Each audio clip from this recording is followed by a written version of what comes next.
Hello and welcome back to Take 30 News. Today with us for our interview we have Mr. Sid Salter, who is journalist and resident of Mississippi State's Libraries. Mr. Salter, today we're going to be talking about politics. So the first question I have for you today, I noticed that some college students are going to the polls for this election season for the first time. What tips do you have for the first-time voter going to the polls? Well, certainly make sure that you know where you're registered to vote. Some students are registered to vote in their home counties, and I've had some students get confused about whether they can vote here in Oktibbeha County near the campus.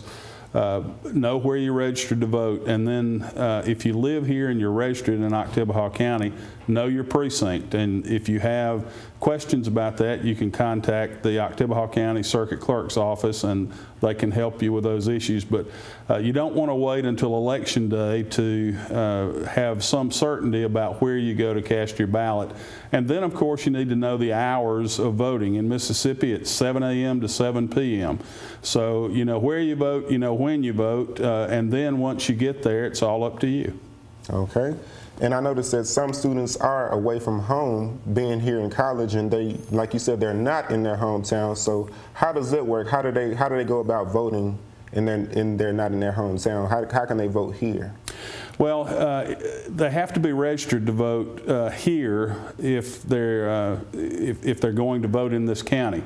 If they're here in college but they're registered to vote back home, they have the ability to get what is called an absentee ballot when they're home for the weekend. They can contact their parents or contact the circuit clerk in the county in which they're registered and request an absentee ballot. And an absentee ballot will be issued so long as they sign an affidavit saying that they will not be in the county of their registration on Election Day because of a legitimate reason, and of course being in school is one of those legitimate reasons. Okay, and my last question, to switch up gears a little bit, looking at the presidential election, you know, it's a lot of stuff to think about and a lot of content going on with these two candidates that's going on. What are some of the ways that you feel like the candidates are reaching our age group? What are some tactics that they're using? Well, in 2008, Barack Obama rewrote the textbook on presidential politics by launching a very successful social media campaign, perhaps the best and really the first on a national scale we'd ever seen.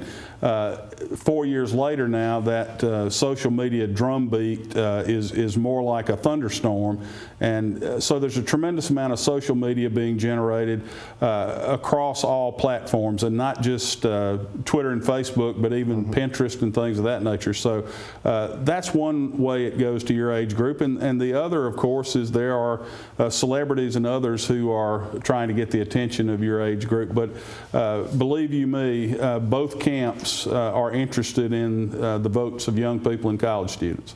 Well, thank you, Mr. Salter, for your questions on politics. And later on in the show, we will have Caleb McNear with Take 30 Sports. All of the lights.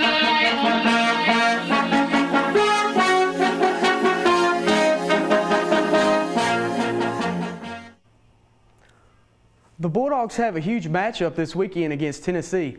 Can Dan Mullen and his Dogs continue their record-breaking winning streak? It's going to be a really good matchup this weekend in Starkville. The Bulldogs will have one of their biggest games in recent history this Saturday night when they take to Scott Field against the Tennessee Volunteers. The Bulldogs come into the game ranked number 19th by Associated Press with a 5-0 record and a 2-0 in SEC play. MSU is coming off a 27-14 win at Kentucky last week, while Tennessee is coming off a bye week. The last game the Vols played was September 29th against Georgia, where they lost 51-44. The Vols are currently 3-2 overall and 0-2 in SEC play. Despite the record, head coach Derek Dooley has a very talented group of guys that can score points on offense. A great matchup to watch will be Tennessee's passing attack versus MSU's secondary. Quarterback Tyler Bray has accounted for 1,582 yards and 14 touchdowns through the air. Tennessee wideout Justin Hunter will be covered by senior MSU cornerback John Banks. Both are tremendous athletes that have done great things for their program. Justin Hunter has accounted for more than 1,185 yards and 13 touchdowns in his 3-year career at Tennessee, while John Banks is just 1 interception shy from tying the school record at 15 interceptions. Some keys for MSU to get the win this week will be first getting pressure on Tennessee quarterback Tyler Bray. because if he has all day to throw, he can pick apart any defense in the country. The second is to get turnovers, however it may be, on defense or special teams. Regardless, the Bulldogs really need to win the turnover battle. Finally, they need to lead headed into the fourth quarter. Mullen's record is 25-0 when the Dogs have the lead at the beginning of the fourth. If the Bulldogs can get these key things done, then they should come out with the win this Saturday night. Kickoff is slated for 8 p.m. at Davis Wade Stadium. The game will be televised on ESPN2.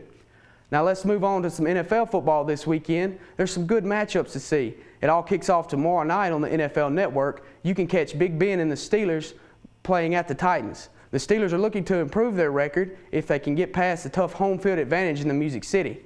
The Sunday night game will be on NBC between the Packers and the Texans.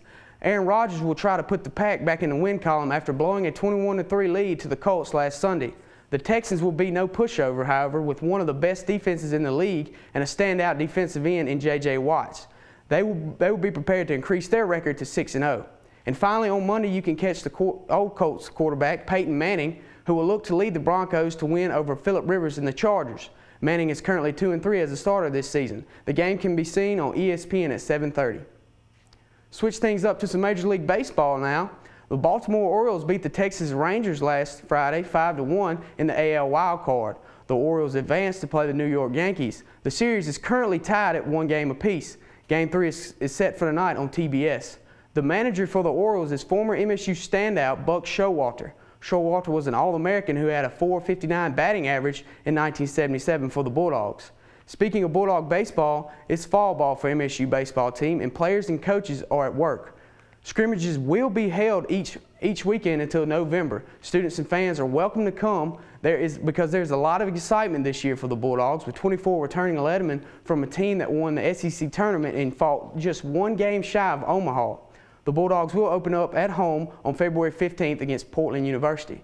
For more information about Bulldog sports, you can always visit www.hellstate.edu.